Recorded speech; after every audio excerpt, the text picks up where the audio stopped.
할렐루야. 아멘. 이 시간 모니터로 함께 예배하는 여러분들을 사랑하고 축복합니다. 이 시간에 찬양할 때 나보다 나를 더 잘 아시는 우리 주님을 함께 박수치면서 찬양하겠습니다.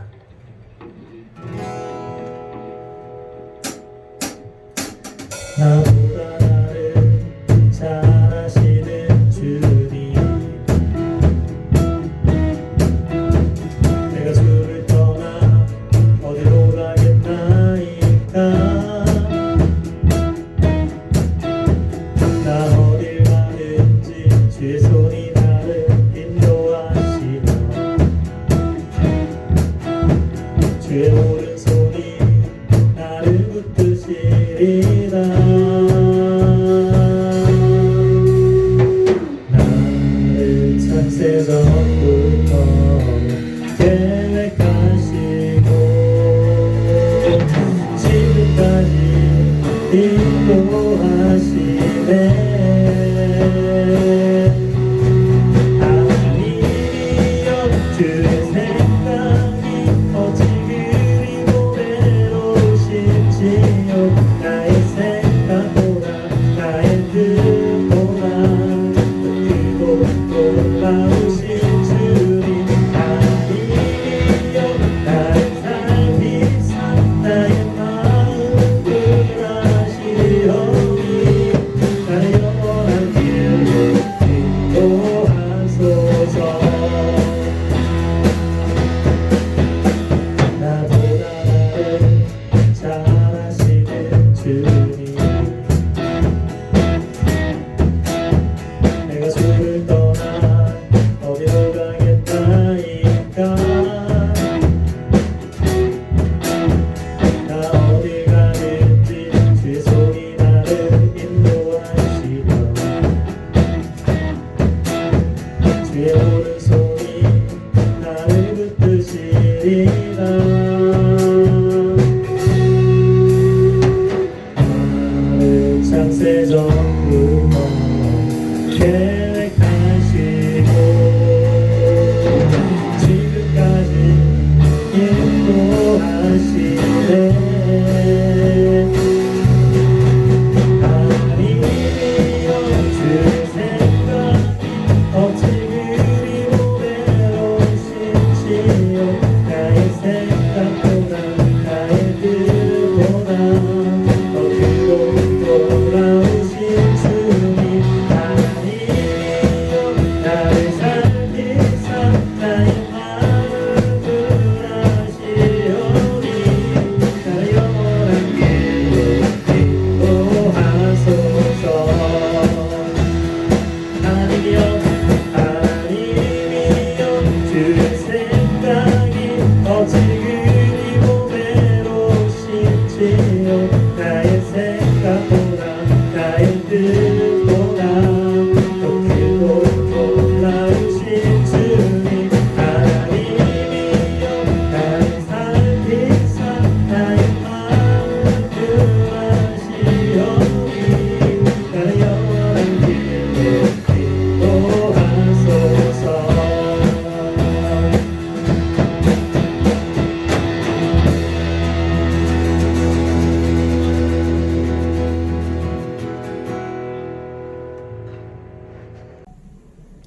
사랑의 하나님, 오늘도 각자의 자리에서 저희들을 불러주시고 예배할 수 있는 은혜를 허락하여 주심에 감사하며 영광과 찬양 드립니다. 이 시간 은혜의 부르심을 통하여 주님의 거룩한 예배에 참석한 모든 성도들에게 거룩한 영광으로 충만하게 하시며 온 마음으로 기도하는 모든 영혼들 머리 위에 참된 위로와 은혜를 더하여 주실 줄 믿습니다. 우리의 모든 근심과 연약함을 주님 앞에 내려놓게 하시고 오로지 하나님의 은혜와 축복으로 나아가는 귀한 시간 될 수 있도록 인도하여 주세요. 주님, 여전히 연약한 우리의 믿음 때문에 지난 한 주간도 반복되는 제약 가운데 있었음을 고백합니다.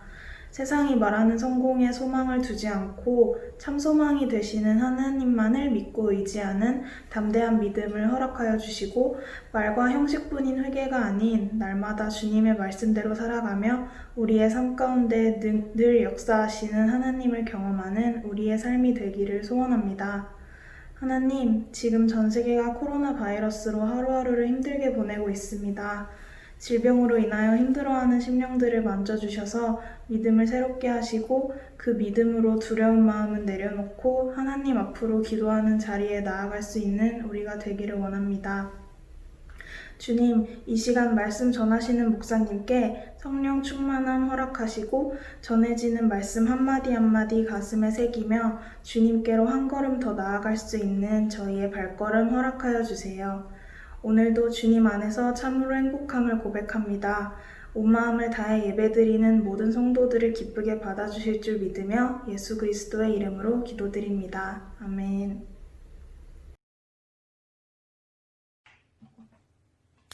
할렐루야! 이렇게 함께 예배하는 여러분들을 사랑하고 축복합니다. 코로나로 인해서 우리의 예배가 비록 모니터를 통해 드려지지만 은혜를 더욱더 사모하고 서로를 더욱더 그리워하는 그런 귀한 시간이 되기를 바랍니다. 정부 지자체의 요청에 의해서 우리가 온라인 예배를 드리고 있는데요.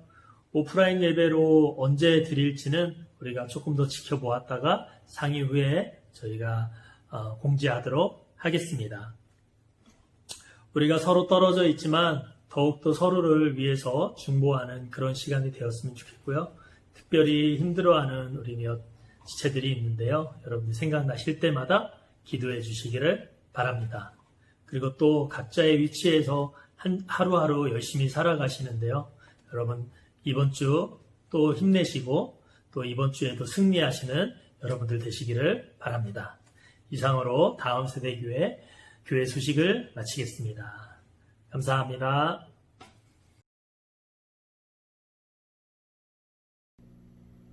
오늘은 잠언 17장 1절에서 5절 말씀을 가지고 함께 은혜를 나누려고 합니다. 마른 빵 한 조각을 먹으며 화목하게 지내는 것이 진수성찬을 가득히 차린 집에서 다투며 사는 것보다 낫다. 슬기로운 종은 부끄러운 일을 하는 주인집 아들을 다스리고 그 집 자녀들과 함께 유산을 나누어 받는다. 도가니는 은을, 화덕은 금을 단련하지만 주님께서는 사람의 마음을 단련하신다. 악을 행하는 사람은 사악한 말에 솔깃하고 거짓말을 하는 사람은 중상하는 말에 귀를 기울인다. 가난한 사람을 조롱하는 것은 그를 지으신 분을 모욕하는 것이다. 남의 재앙을 기뻐하는 사람은 형벌을 면하지 못한다. 아멘. 가와만사성이라는 말이 있습니다. 집집마다 가와만사성이라는 말을 적어놓고 집안이 화목해야 모든 일이 순조롭다라는 뜻인데 오늘 말씀에서 화목하게 지내는 것이 진수성찬을 가득 차린 집에서 다투는 것보다 사는 것보다 낫다라고 얘기합니다.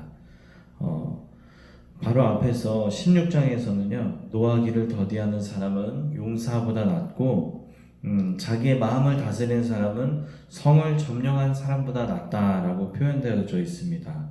마른 빵 한 조각은 최소한의 거친 음식을 이르는 말입니다. 그러니까 최소한의 생계를 겨우겨우 꾸려나가는 것, 그것이 화목하지 못한 가정에서 사는 것보다 낫다라고 이야기하는 것입니다. 그래서 호화로운 식탁 앞에서 다툼이 있다면 그것은 삶에 있어서 정말 바람직하지 못한 삶이라는 것입니다. 흥미로운 것은 오늘 말씀에서는 진수성찬이라고 번역되어 있지만 히브리어를 보면 제베흐라는 기본적으로 희생 혹은 의의 제사 또는 감사의 제물을 뜻하는 단어입니다. 제베흐라는 단어인데 희생, 감사의 제사 그리고 제물 이런 뜻인데 결국 종교 행위는 열심히 하면서도 다투는 이들이 있다라는 것을 오늘 말씀에서 지적하고 있는 것입니다. 진수성찬이라고 되어 있지만 우리가 밥을 먹는 것을 이야기하는 것이 아니라 하나님 앞에 제물을 드리는 행위를 이야기하는 것이거든요. 그래서 말씀을 잘 찾아봤더니 결국 종교 생활을 하면서 신을 믿는다고 하면서 그 신의 가르침을 따른다고 하면서 가정에서 혹은 사회에서 화해자가 되지 못하고 혹은 생명의 향기가 되지 못하는 그런 사람들이 많기 때문에 오늘 히브리 이 잠언서를 쓴 기자는 우리에게 이런 것들을 경고하고 있는 것입니다. 신앙생활이 혹은 물질적 풍요로움이 정신적인 넉넉함으로 연결된다면 정말 더할 나위 없이 좋겠죠. 그렇지만 그렇지 못한 경우가 너무 많다는 거예요. 우리가 정신적으로 여유가 있고 남을 배려하고 섬길 수 있고 다투지 않고 이해할 수 있는 그런 마음가짐이 되지 못하는 것은 우리의 삶이 그만큼 팍팍하고 너무 여유가 없이 살기 때문이 아닌가 하는 생각이 듭니다.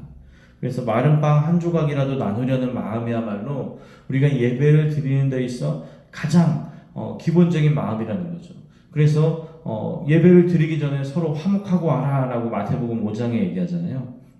먼저 너희들 예배를 드리기 전에 가서 화목하지 못한 사람이 있으면 그 사람과 가서 화해하고 평화를 이루고 와서 하나님 앞에 예배를 드리라고 얘기하잖아요. 그러니까 예배에 있어서는 그만큼 이 화목이라는 단어가 굉장히 중요한 것 같습니다. 자, 다음 구절을 볼까요? 그 다음 보면 2절에는 슬기로운 종은 부끄러운 일을 하는 주인집 아들을 다스리고 그 집 자녀들과 함께 유산을 나누어 받는다. 그냥 주어진 일만 하는 것이 아니라 그 주인의 일을 자기의 일처럼 생각하는 종. 그래서 주인집 아들이 제 역할을 못할 때 주인은 슬기로운 종에게도 유산을 나누어 준다는 거예요. 왜냐하면 종은 주인의 소유잖아요. 그래서 아들에게 소유가 되잖아요. 그러니까 자기의 재산을 잃어버릴까봐 그냥 자기가 죽으면 아들이 재산을 다 탕진해버리고 그럴까봐 종에게도 재산을 물려준다는 거죠. 창세기 15장에 보면 이런 이야기가 있습니다.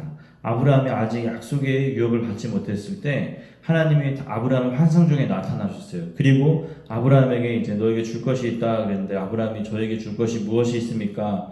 저는 이제 가진 것을 자식도 없고 하니까 다마스쿠스 사람 엘리에셀, 자기 종 엘리에셀이라는 사람에게 내 모든 재산을 물려주겠습니다 라고 얘기할 때 하나님이 아브라함한테 네가 물려줘야 될 사람은 네 종이 아니라 너의 뱃속에서 태어난 너의 자식에게 물려주게 될 것이다 라고 얘기한 적이 있어요.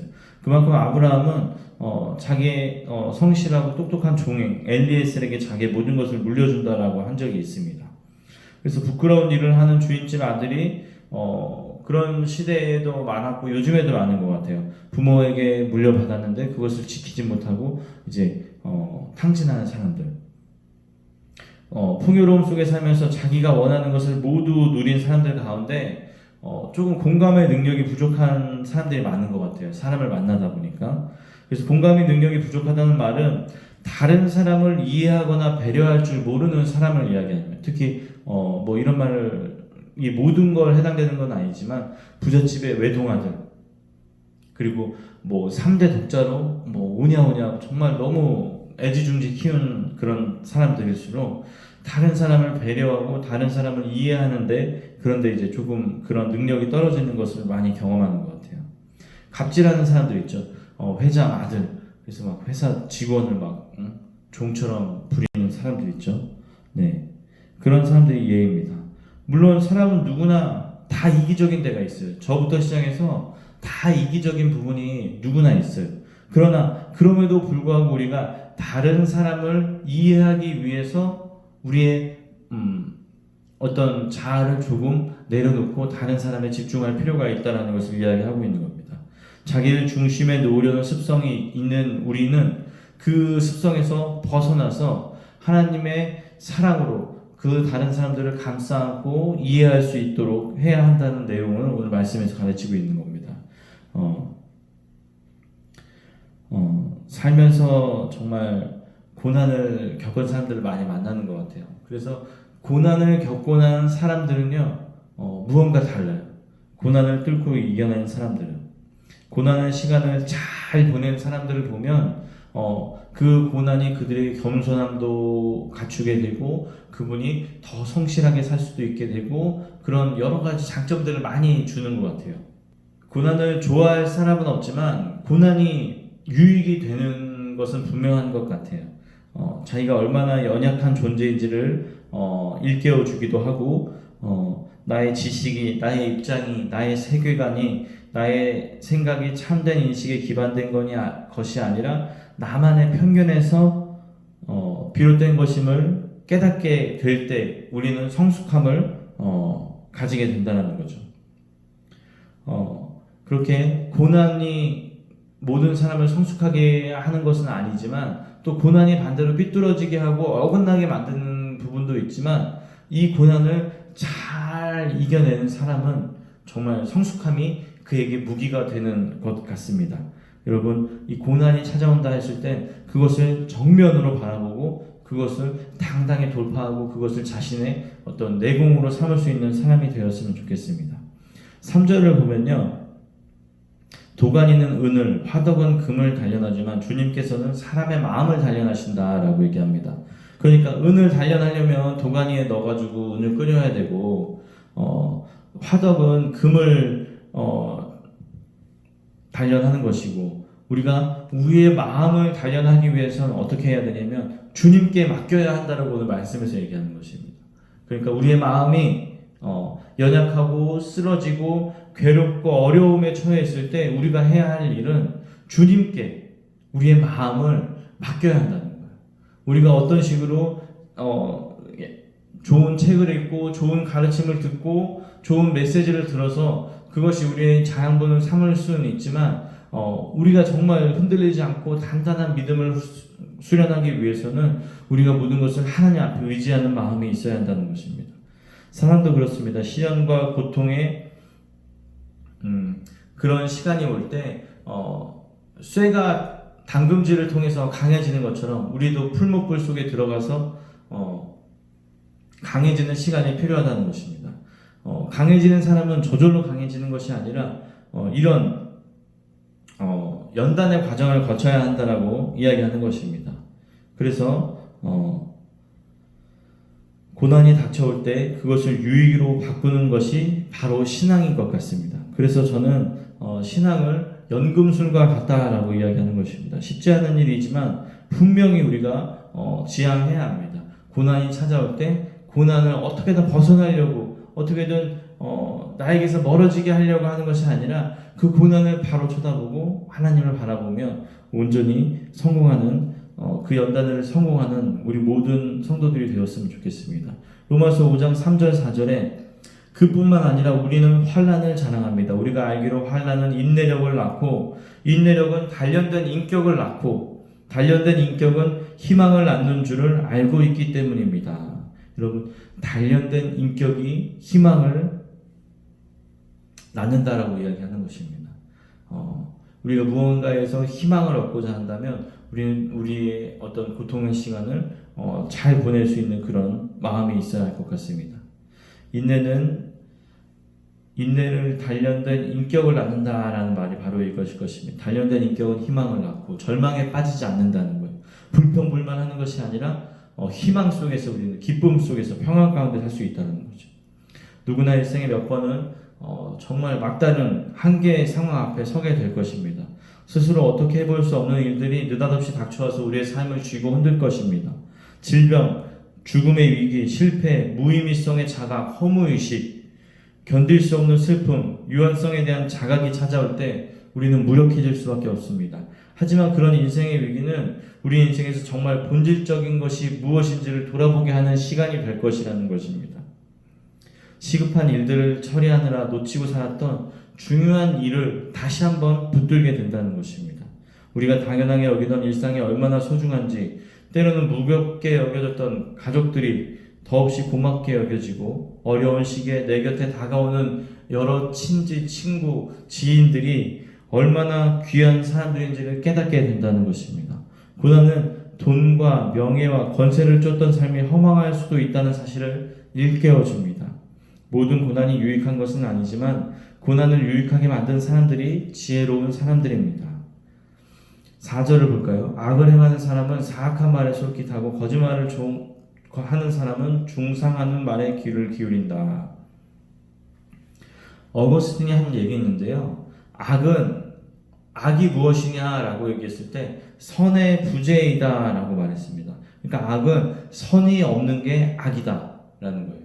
인간이라는 존재 안에 하나님께서 주신 선이라는 그것이 들어가 있기 때문에 우리는 선한 존재가 될 수 있는데 악하다라고 하는 것은 그 선이라는 것이 존재하지 않는다는 거예요. 우리 마음속에. 그래서 악은 실체가 있는 것이 아니다라는 말을 하고 싶은 것이겠지만 세상에는 정말 악인들이 있습니다. 타인의 불행을 기뻐하는 사람들이 있습니다. 악에 사로잡힌 이들은 참된 말을 멀리합니다. 그것은 잘못된 거야. 그것은 진리가 아니야. 라고 얘기할 때 이런저런 거부감을 가지고 우리를 공격하게 됩니다. 자기들만이 세상의 바른 면을 보고 있다고 착각하기도 합니다. 그 어리석은 믿음이 그들을 더욱더 어리석게 만든다는 거죠. 그런 태도는 결국 타인에 대한 의심, 조롱, 멸시 또는 폭력을 낳게 됩니다. 자기 속에 있는 어둠이 또 다른 어두움을 부르기 때문입니다. 그래서 오늘 잠언에 이 쓴 기자는 아주 분명하게 말합니다. 가난한 사람을 조롱하는 것은 그를 지으신 분을 모욕하는 것이다. 남의 재앙을 기뻐하는 사람은 형벌을 면하지 못한다라고 얘기합니다. 그래서 누군가를 조롱하는 것은 그 사람 속에 있는 하나님의 형상을 부인한다는 얘기죠. 그래서 저는 살면서 이런 실수를 많이 하는 것 같아요. 누군가를 무시하고 조롱하는 그런 일들을 나도 모르게 하고 있을 때가 있다는 거죠. 그래서 오늘 말씀을 읽다 보니까 저의 그런 행동이 잘못되었다는 사실을 깨닫게 되는 거예요. 깨달으면 깨달은 것으로부터 돌이켜서 그러지 않기 위해서 늘 우리는 조심하고 근신하고 깨어 있어야 한다는 것을 오늘 말씀을 드리고 싶은 것입니다. 이웃사랑의 기초는 선한 의지가 아니라 이웃을 하나님의 형상으로 존중하는 태도에서 비롯된다는 것을 여러분 깨달으셔야 합니다. 이웃사랑은 우리가 의지를 가지고 착한 마음을 가지고 의지를 가지고 그것을 실천하겠다라고 얘기하는 것이 아니라 이웃의 모습 속에서 하나님의 형상을 찾아야 한다는 것입니다. 그래서 내가 사랑할 만한 사람을 사랑하는 것은 악인들도 한다라고 성경에 적혀 있잖아요. 사랑하지 못할 것 같은 원수와 같은 사람을 사랑하는 것이 우리가 해야 할 일이라는 거죠.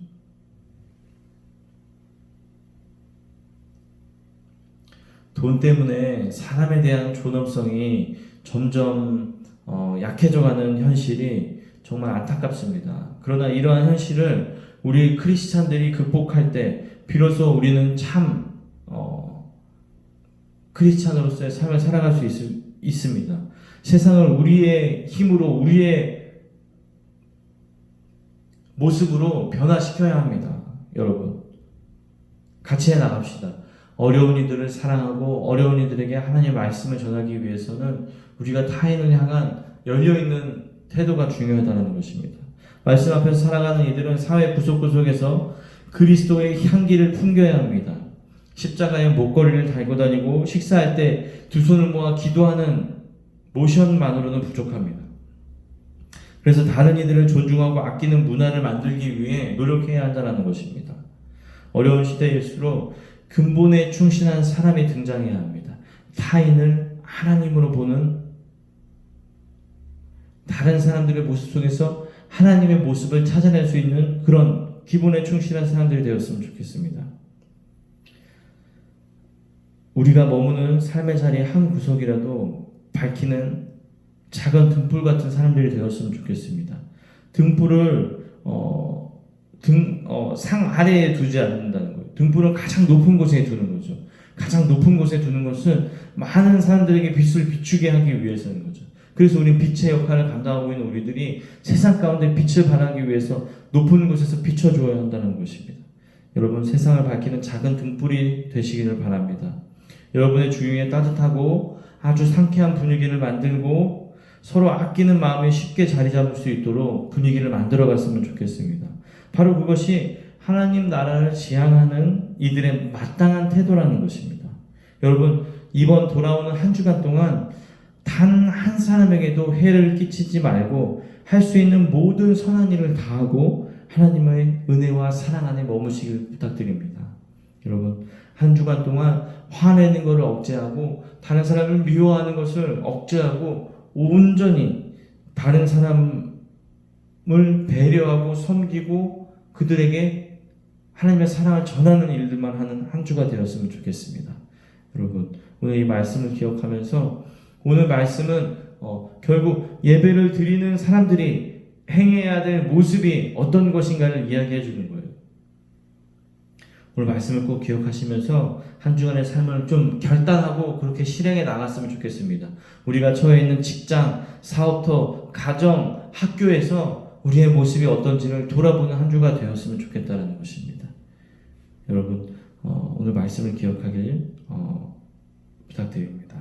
기도하겠습니다. 사랑의 주님, 우리가 말로만 하나님의 사랑을 실천한다고 하는 것은 아니지 돌아보는 시간이 되게 하여 주시옵소서. 우리의 생각과 우리의 자아를 내려놓고 온전히 다른 사람의 모습 속에서 하나님의 형상을 찾아내며 그들을 하나님 대하듯 섬기며 사랑하는 우리 모든 크리스찬인들이 되기를 원합니다. 때로는 세상의 일이, 때로는 내가 생각했던 정의의 기준에서 맞지 않는 일로 인해서 우리가 분노하거나 때로는 화를 낼 때가 있습니다. 그것이 꼭 그렇게 절대적인 것이 아니라면 우리가 조금 양보해서 모든 것들을 이해하고 받아들이고 배려할 수 있는 넉넉한 마음을 우리에게 허락하여 주시옵소서. 하나님이 우리를 용서해 주신 것 같이 우리도 다른 모든 사람들을 용서하고 이해할 수 있는 그런 사람들이 되기를 원하오니 하나님 붙잡아 주시고 인도하여 주시옵소서. 거룩하신 예수님의 이름으로 기도드렸습니다. 아멘. 축도하고 예배를 마치도록 하겠습니다. 오늘 이 시간 우리를 구원하신 예수 그리스도의 은혜와 혼란한 세상 속에서도 그리스도를 통해 희망을 보게 하시는 하나님 아버지의 다함이 없는 사랑하심과 우리와 늘 함께 하시고 우리를 지키시고 우리를 보호하시며 우리에게 은혜 주시며 언제나 우리를 가르치시는 성령님의 따뜻함이 오늘 예배를 드리는 성도들과 함께 또 코로나로 고통받고 아파하는 형제 자매들과도 함께 하시기를 축원하옵나이다. 아멘.